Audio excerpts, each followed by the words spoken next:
আসসালামু আলাইকুম ভিউয়ার্স, প্রথমে অনুগ্রহ করে চ্যানেলটি সাবস্ক্রাইব করুন। 2024 সালে ইসরায়েল বনাম হিজবুল্লাহ প্লাস লেবাননের মধ্যে সামরিক শক্তি থেকে গিয়ে জেনে নেই দুই দেশের মধ্যে পূর্ণরূপে যুদ্ধ হলে কোন দেশ জয়ী হবে বোঝার চেষ্টা করি। ইসরায়েল বিশ্বের সামরিক র্যাঙ্কিংয়ে 17তম আর লেবানন বিশ্ব সামরিক র্যাঙ্কিংয়ে 118তম। ইসরায়েলের প্রতিরক্ষা বাজেট $30.5 বিলিয়ন আর লেবানন প্লাস হিজবুল্লাহর প্রতিরক্ষা বাজেট প্রায় $6 বিলিয়ন। সামরিক র্যাঙ্কিংয়ে ও প্রতিরক্ষা বাজেটে ইসরায়েল এগিয়ে রয়েছে। ইসরায়েলের মোট সৈন্য সংখ্যা 6,70,000। অন্যদিকে লেবানন প্লাস হিজবুল্লাহর সৈন্য সংখ্যা 2 লক্ষ। সৈন্য সংখ্যায় হিজবুল্লাহ প্লাস লেবানন পিছিয়ে রয়েছে, তবে হিজবুল্লাহ ও লেবাননের সৈন্যরা সাহসী ও দক্ষ যোদ্ধা। এর কারণে সৈন্যের দিক দিয়ে সমানে সমান যুদ্ধ হবে, কেউ কাউকে হারাতে পারবে না। ভিউয়ার্স, আবারও বলছি, SSTV চ্যানেলটি সাবস্ক্রাইব করুন ও ভিডিওটিতে লাইক দিন। আপনার সাপোর্ট আমাদের অনুপ্রেরণা যোগায়। ইসরায়েলের মোট ট্যাঙ্ক 1,370টি, আর্মার যান 3,460টি, আর্টিলারি কামান 100টি। অপরদিকে লেবানন প্লাস হিজবুল্লাহর মোট ট্যাঙ্ক 214টি, আর্মার যান 4,522টি, আর্টিলারি কামান 418টি, স্বল্প পাল্লার রকেট 1 লক্ষ ও অ্যান্টি ট্যাঙ্ক মিসাইল 5,000।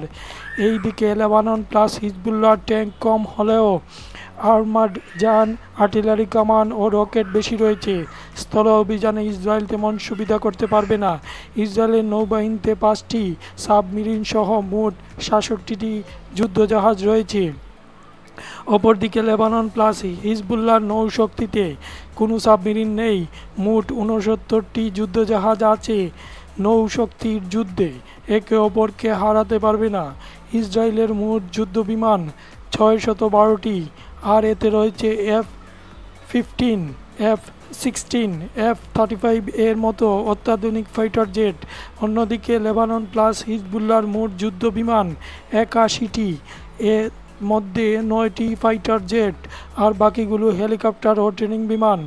ইসরায়েলের আছে আয়রন ডোম আকাশ প্রতিরক্ষা ব্যবস্থা। অপরদিকে লেবানন প্লাস হিজবুল্লাহর কোনো আকাশ প্রতিরক্ষা ব্যবস্থা নেই। এই বিমান বাহিনী ও আকাশ প্রতিরক্ষায় লেবানন প্লাস হিজবুল্লাহর সবচেয়ে বড় দুর্বলতা রয়েছে। এই কারণে ইসরায়েল বিমান হামলায় প্রতিবার সফল হয়, আর লেবানন প্লাস হিজবুল্লাহ অনেক ক্ষয়ক্ষতির সম্মুখীন হচ্ছে। প্রমাণ হলো সেপ্টেম্বর 2024-এ হিজবুল্লাহর বাহিনীর প্রধান হাসান নাসরুল্লাহ বিমান হামলায় মারা যান। ইসরায়েলের কাছে গোপনীয়ভাবে 90টি পরমাণু অস্ত্র রয়েছে, তবে আন্তর্জাতিক চাপ ও হামলার ভয়ে ইসরায়েল লেবাননের বিরুদ্ধে পরমাণু অস্ত্র ব্যবহার করতে পারবে না। ইসরায়েলকে যুদ্ধে হারাতে হলে লেবানন প্লাস হিজবুল্লাহকে উন্নত বিমান ও আকাশ প্রতিরক্ষা ব্যবস্থা মোতায়েন করতে হবে। চ্যানেলটি সাবস্ক্রাইব করুন ও ভিডিওটিতে লাইক দিন।